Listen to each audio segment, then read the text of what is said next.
A hospital in China's northeast tested a doctor 4 different ways for the virus, but the official statement is raising questions. While the Chinese regime was claiming there was no virus outbreak at the beginning of the year, customs data show they imported 2 billion masks. China's economy took an especially hard hit from the virus pandemic, losing billions of dollars in revenue in the first quarter. Secretary Pompeo said that China knew about the CCP virus as early as November. Find out what the regime did with important samples of the virus instead of sharing them with other countries. And in U.S. prisons, thousands of inmates showing no symptoms, but tests show unexpected results. Welcome to China in Focus. I'm Tiffany Meyer. On Friday, the Liaoning Province CDC that a Dr. Li at a local hospital in Xinyang City was tested using 4 different methods. 3 came back negative and 1 came back positive. The CDC did not conclude that she tested positive or not. It just announced she cannot infect other people. But a video published on social media on Friday shows the entrance to the same hospital was blocked off.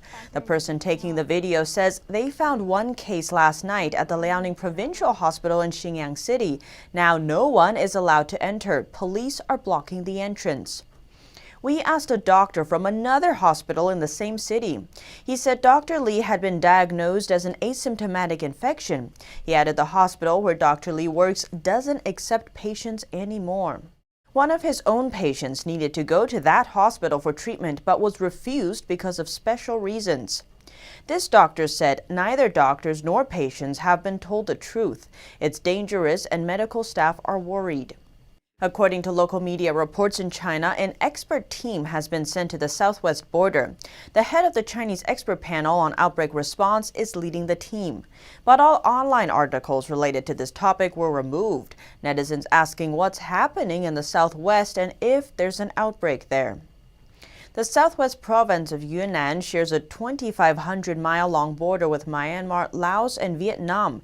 According to a local media report, state officials said on March 31st, it has become the, quote, front line to prevent infections from entering the country. An AP report says China closed a border crossing with Myanmar on Friday after fighting in the country spilled over into Chinese province and damaged buildings. A Southeast Asian news outlet reported that all travel between China and Myanmar had been suspended for 60 days. It quoted a local Myanmar official as saying the order came from the Yunnan provincial government to control the spread of the virus, and Chinese police and soldiers would be deployed at border checkpoints for security. Chinese authorities say there are no local cases in Yunnan, but the figure is very likely underreported. The economic shock from the pandemic has also hit the Chinese regime's pocket. According to data released by Chinese officials, fiscal revenue for March fell over a quarter compared to a year ago. In the first 3 months of the year, fiscal revenue fell over 14%. According to Chinese media reports, one staff member at a provincial department of finance says one region has lost over 50% of its revenue, and some local governments are having trouble paying their workers and bills. Now to face masks. Ms. Qian, a Taiwanese immigrant, works at the California subsidiary of a Chinese state-owned company. She told us it was like a political task to donate masks from the U.S. to China at the beginning of the outbreak. We've given her a pseudonym to protect her identity. She told us in January the branch she works at started fundraising, asking employees to donate money for sending masks to China. She said there was even a quota for each branch in competition between branches to see which one can raise the most money. The fundraising target was $50,000. The subsidiary company she works for sent 16,000 masks to China. Qian said that to her this felt more, quote, political than charitable, and she reluctantly donated $25. She said she doesn't understand why China needed to source masks from abroad since it produces so many itself. According to Chinese custom data, over a 5-week period beginning in late January, China imported 2 billion masks. That equals 2.5 months of global production. China also imported 400 million pieces of personal protective equipment, including goggles and protective gowns. And now to China's disinformation campaign amid the pandemic. The EU's Foreign and Defense Ministry released a special report saying there is evidence of official Chinese sources deflecting any blame for the outbreak of the pandemic. So how is China pushing its narrative? According to the report, it's through ads. These ads include pushing the narrative that the virus came from the U.S. while deflecting blame from China. Chinese officials have since responded, trying to block the report. While they didn't block it, they were able to delay it. The report was originally scheduled to be published on the 21st, but was pushed back to the 24th. According to Reuters, the report was still released but was watered down and took a softer stance on China. Originally, it said China has continued to run a global disinformation campaign to deflect blame for the outbreak of the pandemic and improve its international image. Both overt and covert tactics have been observed. But the public version released days later said state-backed sources from various governments, including Russia and to a lesser extent, China. According to the New York Times, this was because China threatened reactions if the report wasn't adjusted. South Korean news outlet Daily NK recently reported that a North Korean man who attempted to defect to China tested positive for the CCP virus and is currently in quarantine in a hospital in China. Daily NK said the man was shot by a Chinese border guard while trying to cross the Tumen River. He was taken to a hospital where he tested positive for the CCP virus. The hospital has since banned visitors. North Korea says it has had no virus infection since the start of the outbreak, making the international community suspect a cover-up. The man who translated a diary of life at the epicenter has been verbally attacked on Chinese social media platform Weibo. Some called him foreign garbage or white pig, saying the more he translates, the more Americans will die. Award-winning Chinese author Fang Fang kept an online diary about her lockdown life in Wuhan. Her book Wuhan Diary has drawn criticism from the Chinese Communist Party's 50-cent army or state-backed internet trolls and Little Pink, young Chinese nationalists blinded by the regime's propaganda. A netizen said on Twitter, Michael Berry's Weibo account turned into a battlefield after he translated Fang Fang's diary. Critics flocked to his account with horrible verbal assaults. In a Twitter post on April 23rd, Berry said the assaults have been nasty, referring to the Weibo attack. He expressed his gratitude to those who defended him. Fang Fang agreed to publish her diary with two well-known publishing houses in the U.S. and Germany. It is expected to be released this summer. State Secretary Mike Pompeo said this week that China knew about the CCP virus as early as November. He called on China to be more transparent with data and share early virus samples. In a Thursday interview with media, State Secretary Mike Pompeo said that China knew about the CCP virus as early as November, but to this day failed to share actual samples of it. He says it's putting the world's people at risk. He also said on Wednesday the lack of early samples are causing difficulty in understanding the virus. The CCP still has not shared the virus sample from inside of China with the outside world, making it impossible to track the disease's evolution. Understanding the virus is critical for scientists to develop test kits, come up with prevention measures and treatments, and develop vaccines. But the Chinese regime hasn't allowed the rest of the world to access the precious data. It censored those who tried to warn the world. It ordered a halt to testing of new samples, and it destroyed existing samples. According to an internal document widely quoted by Chinese media and local government websites, Beijing authorities ordered all Chinese institutions to destroy the virus samples. It also prohibited them from sharing the information with the outside world. The document was issued to local health officials on January 3rd. It also forbade Chinese institutions from publishing any relevant research paper or lab results without official permission. In addition, the Chinese regime shut down a lab in Shanghai 1 day after the facility published the virus genome sequence on foreign websites. The lab was the first inside China to release that information. This might partially explain the scarcity of data on the virus among other governments. Pompeo promised that the Chinese regime will pay a price for what they did and said that the goal right now is to control the virus. Penny Zhou, NTD News. The Trump administration is calling out China, alleging the country is trying to hack multiple U.S. agencies to steal CCP virus research. U.S. officials say there has been a wave of cyber attacks targeting the Department of Health and Human Services, hospitals, and labs. The HHS oversees the Centers for Disease Control and Prevention. The agency has reportedly been struck by a daily surge of cyber attacks. Justice Department officials say there is nothing more valuable right now than biomedical research related to vaccine treatments for the CCP virus. Cyber attack groups linked to China have reportedly carried out campaigns against the U.S. The World Health Organization said on Saturday there is no evidence that people who have recovered from the virus and have antibodies are protected from a second round of infection. In a scientific brief, the agency warned governments against issuing immunity passports or risk-free certificates to people who have been infected, as their immunity is not guaranteed. The practice could actually increase the risks of spreading coronavirus, as people who have recovered may ignore advice on taking precautions. Chile said last week it would begin handing out health passports to people who had developed antibodies to the virus. They could immediately rejoin the workforce.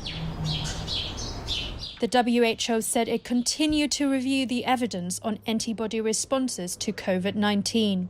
Most studies have shown those who have recovered do have antibodies to the virus, but others have shown very low levels of neutralizing antibodies in their blood, which suggests an immune response that does not involve antibodies may be critical for recovery. Some 2.8 million people have been reported to be infected with coronavirus globally, and more than 195,000 have died from it, according to a Reuters tally. A British microchip company is in the spotlight after an investor linked to the Chinese Communist Party tried to seize control of its board. Their attempt failed after the UK government intervened. But British lawmakers want to question those involved. Our UK correspondent Jane Werrell has more. A storm in the UK this month as a Chinese state investor tried to take over British chip designer Imagination Technologies. The company supplies graphic chips to Apple. Some fear that the virus crisis could be used as a cover for controversial transactions like this one. An inquiry launched by politicians in the UK Foreign Affairs Committee is investigating those involved in them. Imagination Technologies was bought by Canyon Bridge in 2017. Canyon Bridge's main investor is Chinese state-owned company China Reform Holdings. Earlier this month, news surfaced that Canyon Bridge tried to appoint 4 new directors from China Reform Holdings to Imagination's board, effectively taking control of the company. The takeover plans were cancelled after the UK government intervened. It sparked resignations from senior executives of the firm, but a spokesperson from Imagination Technologies told NTD on Friday that the only resignation they now have is the CEO, Ron Black, and that the search for his replacement, who they say will be independent of Canyon Bridge, has begun. 2 top executives agreed to come back. According to Sky News, one of them, the chief product officer, wrote in his resignation letter that China Reform have clearly set out to take control of the business for reasons best known to themselves, and I will not be part of a company that is effectively controlled by the Chinese government. There are signs of a growing reluctance to allow Chinese investment in UK businesses, partly because of the Chinese regime's handling of the pandemic. All investment out of China is strategic when it comes to technology. And they have been monitoring outflows of exchange to ensure that it's only going towards things that the Chinese Communist Party approves of. Recently, the former chief of Britain's MI6 Foreign Intelligence Service said the West needs to do more to be independent of China. He also supported efforts to stop China from buying up Imagination Technologies. Reports say the Trump administration is also investigating the attempted UK takeover. Canyon Bridge similarly tried to take over American chipmaker Lattice in 2017, but it was blocked by the Trump administration. Witnesses involved in the saga are expected to give evidence at an online UK parliamentary session next month. Jane Werrell, NTD News, London. The U.S. virus hotspot, New York, continues to see signs of brighter days ahead. And with over 900,000 Americans confirmed to have the CCP virus, some are concerned the measures taken to fight the spread may infringe on their rights. Protesters are pushing back against extended stay-at-home orders, others protesting local police using drones to enforce social distancing. NTD's Melina Weisskopf has more. Virus spread may be easing up in the nation's hardest-hit state. For the first time in weeks, New York's number of new cases per day dropped from 1,300 to 1,100. Total hospitalizations down again. If you look at that overall curve, that is the mountain, little perspective.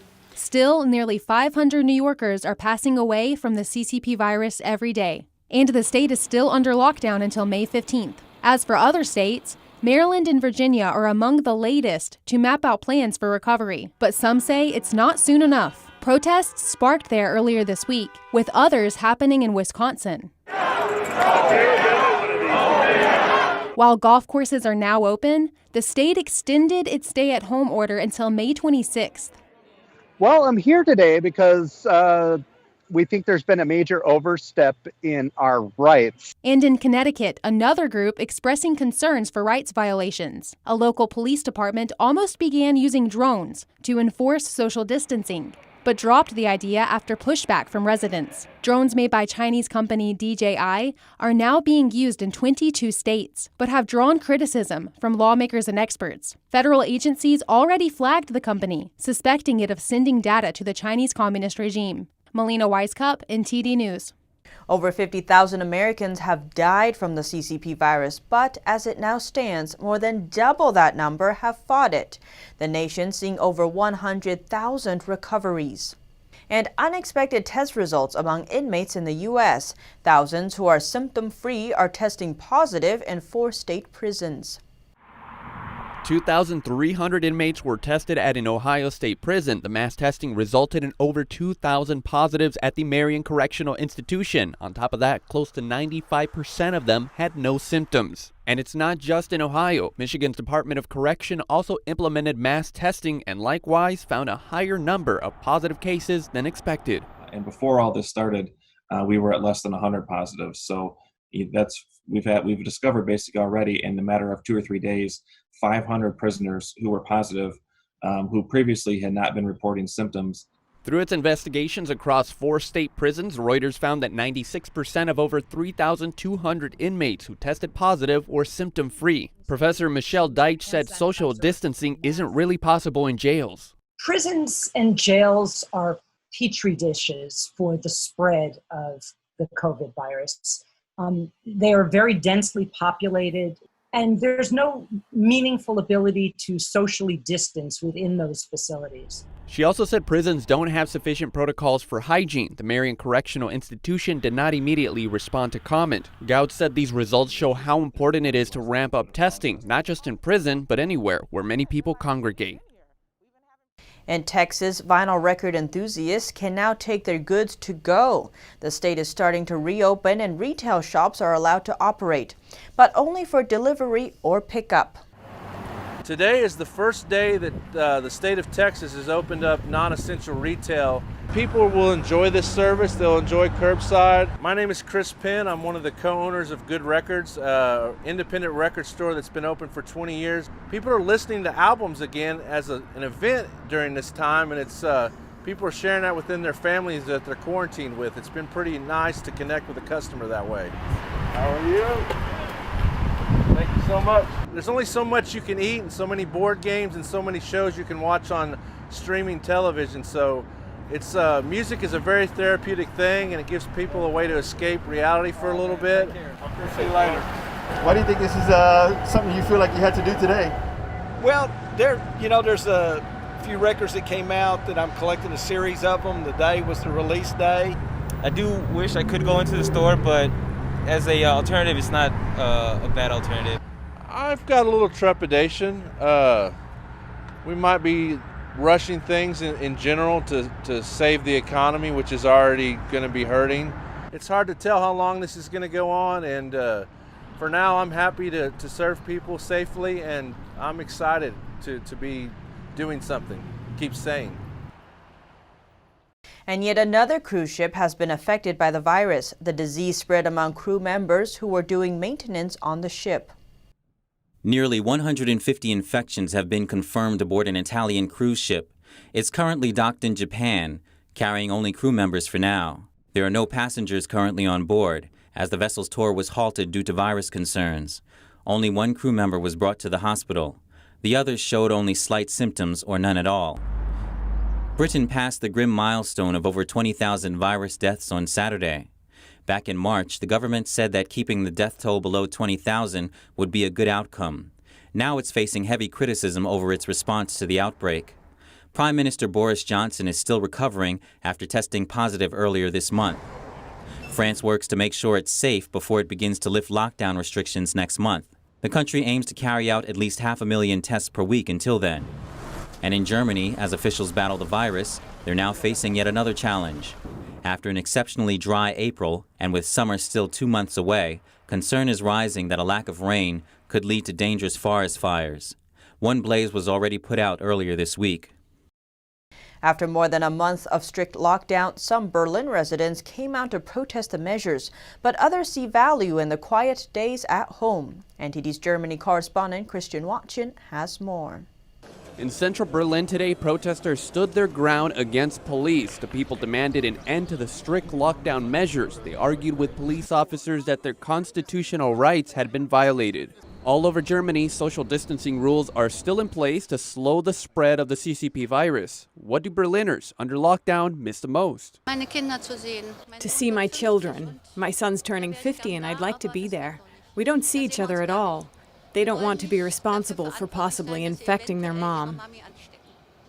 This week, officials started to ease some restrictions. Smaller stores are now allowed to reopen. Restaurants, theaters, and other entertainment venues are still closed, but not everyone misses them. Not too much, actually. I find it much easier or much fun, actually, to stay at home. And some see the lockdown as an opportunity. And this quieting down of commercial life, at least, gives us that time to reflect on what's really important and where we should be focusing our attention. And what are the types of ideals and ethics that we want to strive to. Chancellor Angela Merkel this week said Germany is still at the beginning of the pandemic. She cautions not to ease restrictions too quickly. Reporting by Christian Watchin, NTD News, Berlin. In Europe, the outbreak comes along with an economic crisis for some countries. The EU Commission has been asked to work on a recovery plan, but it faces challenges. Our France correspondent David Vives has the details. Italy is suffering one of the highest death tolls from the CCP virus. The third largest economy in the EU zone, it's also facing severe economic shocks from the pandemic. The Italian government on Friday expanded its budget deficit by nearly $60 billion. Its debt will jump to nearly 156% of its GDP. Economist Gabriel Jimenez Roche says there's a serious risk that some countries, like Italy, won't pay. There's a serious risk that some countries, like Italy, won't pay. European Union leaders Thursday asked the Executive Commission to urgently work out a plan for the bloc's economic recovery after the pandemic. But the negotiations for joint EU financing are slow, owing to different levels of public debt among member states. Jimenez Roche says the pandemic highlights the contrast between countries with good public debt management, like Germany, and those without. Countries that have managed their public debt well are now in a better position to negotiate. That's because they don't think the confinement will last long, but if it does, it would spell trouble for everybody. According to the EU's industry chief Thierry Breton, an economic support package being ready to help the European Union recover from the Chinese virus may need to be worth around $1.7 trillion. David Vives, NTD News, Paris. Life has been continuing pretty much as normal for a group of surfers in Norway. Mostly unaffected by lockdown measures there, they've been hitting the waters of the picturesque Lofoten Islands. A small group of surf enthusiasts have been able to take advantage of Norway's flexible lockdown rules to ride the waves of the Arctic waters off of the spectacular Lofoten Islands. Surrounded by snow-capped mountains that plunge into the sea, the chain of islands above the Arctic Circle is home to unique cold water reefs, a centuries-old fishing culture, and a thriving population of whales. One of the intrepid surfers is Norway's national surf coach, Shannon Ainsley. There are no sharks, I'm from South Africa, there's plenty of sharks there, there's no sharks here. And yeah, I've got a good work opportunity, so I work and live here with Lofoten Surf Centre and go surf, and life's good. Recent years have seen a number of surfers move to the region in search of the perfect wave, in a setting that enjoys midnight sun in summer and the northern lights in winter. Norway's lockdown, imposed in mid-March, is less strict than many other countries in Europe. People have been allowed to leave home as long as they abide by the rules, which suits the Lofoten surfers. The country is also gradually reopening elsewhere as well. Kindergarten started on Monday and elementary schools will resume next week. A Hong Kong man who fled to Taiwan has opened the doors of a new bookshop. The democracy activist left Hong Kong because he feared another brutal run-in with the Chinese regime. Taiwan's President Tsai Ing-wen offering him congratulations. A Hong Kong bookseller opened a new shop in Taiwan on Saturday after fleeing to the democratic island amid fears of Chinese persecution. Taiwanese crowded into a shop in Taipei as support as senior officials from the ruling party joined in. President Tsai Ing-wen also offered her congratulations by sending flowers with a short message. Lam Wing-Kee sought refuge in Taiwan last year after he was detained by Chinese agents for 8 months in 2015, while working at a bookshop in Hong Kong that sold books critical of the Chinese leadership. His Causeway Bay books became a symbol of resistance to perceived Chinese encroachments on Hong Kong's liberties. He made front-page headlines again earlier this week after a man threw red paint at him, just days before the reopening. As authorities are still looking for the assailant, Lam said he was happy Taiwanese friends came over to the shop to show their support. Taiwan has become a refuge for a small but growing number of pro-democracy protesters fleeing Chinese-ruled Hong Kong. The democratic island has voiced its strong support for the protesters and repeatedly rejected Beijing's proposal to rule the island with the one country, two systems model it uses for Hong Kong. Here at China in Focus, we dedicate ourselves to bringing you truthful, unbiased reporting. Don't forget to subscribe for the latest updates and see you next time.